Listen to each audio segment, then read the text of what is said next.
ପକ୍ଷୀପୁର ନାମରେ ଗୋଟିଏ ଜଙ୍ଗଲ ଥିଲା।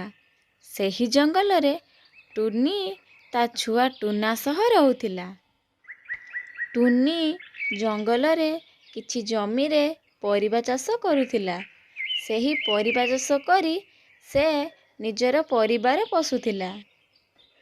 ଦିନକର କଥା, ଥରେ ଟୁନି ତା ଘରେ ବସି ଚିନ୍ତା କରୁଥାଏ। ମୋର ଅଳ୍ପ ଜମି ଅଛି। ସେତିକି ଜମିରେ ଯାହା ପରିବା ହେଉଛି, ମୋର ଚଳିବା ପାଇଁ ବହୁତ ଅସୁବିଧା ହେଉଛି। ଯଦି ମୋର ଜଙ୍ଗଲରେ ସବୁ ଜମି ହୋଇଯାଆନ୍ତା, ତାହେଲେ ମୁଁ ଆଉ ମୋ ଛୁଆ ଖୁସିରେ ରହନ୍ତେ। ଏହି କଥା ଭାବି ସେ ଭଗବାନଙ୍କ ପାଖକୁ ଗଲା। ଭଗବାନଙ୍କ ପାଖରେ ଯାଇ ପ୍ରାର୍ଥନା କଲା। ଟୁନିର ଏମିତି ପ୍ରାର୍ଥନା ଶୁଣି ଭଗବାନ ଆବିର୍ଭାବ ହେଲେ। ଟୁନି, ତୁ ବହୁତ ଶ୍ରଦ୍ଧାରେ ମୋର ପୂଜା କରୁଥିଲୁ। ସେଥିପାଇଁ ମୁଁ ତୋ ପୂଜାରେ ସନ୍ତୁଷ୍ଟ ହେଲି। କହ, ତୋର କ'ଣ ଦରକାର? ପ୍ରଭୁ, ମୁଁ ବହୁତ କଷ୍ଟରେ ମୋର ପରିବାର ଚଳୁଛି। ମୁଁ ଚାହେଁ ଜଙ୍ଗଲରେ ସବୁ ଜମି ମୋର ହୋଇଯାଉ। ଏଇ କଥା? ହଉ, ଠିକ୍ ଅଛି। କାଲି ସକାଳୁ ତୁ ଯେତେ ଜମିରେ ଚାରା ଲଗେଇ ପାରିବୁ, ସେ ଜମି ତୋର ହୋଇଯିବ। ଏହି କଥା ଶୁଣି ଟୁନି ମନ ଖୁସିରେ ରାତିରେ ଶୋଇଲା। ତା ପରଦିନ ସକାଳ ହେଲା। ଟୁନି ଚାରା ସବୁ ଜମିରେ ଲଗାଇଲା।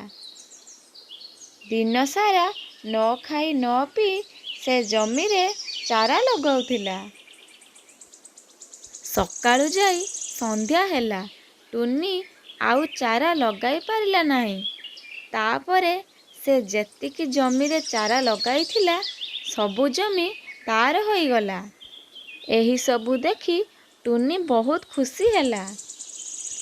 ହଠାତ୍ ଦିନେ ଟୁନିର ଦେହ ବହୁତ ଖରାପ ହୋଇଗଲା। ସେ ଆଉ ଜମିକୁ ଚାଷ କରିବାକୁ ଯାଇପାରିଲା ନାହିଁ। ଟୁନି ପୁଣି ଥରେ ଭଗବାନଙ୍କୁ ପ୍ରାର୍ଥନା କଲା।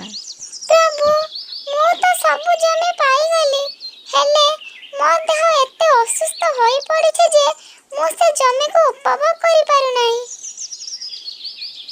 ଟୁନି, ସେଦିନ ତୁ କିଛି ନ ଖାଇ ନ ପିଇ ଅଧିକ ଜମି ପାଇବା ଲୋଭରେ ଚାରା ଲଗାଇଥିଲୁ। ଅଧିକ ଲୋଭ କରିବା ଯୋଗୁଁ ତୋ ଦେହ ଆଜି ଖରାପ ହେଲା। ପ୍ରଭୁ, ମୁଁ ମୋ ଭୁଲ ବୁଝିପାରିଛି। ମୋର ସେ ଜମି ଦରକାର ନାହିଁ। ମୋତେ ଆଗ ପରି କରିଦିଅ। ମୁଁ ଆଉ କେବେ ବି ଲୋଭ କରିବିନି।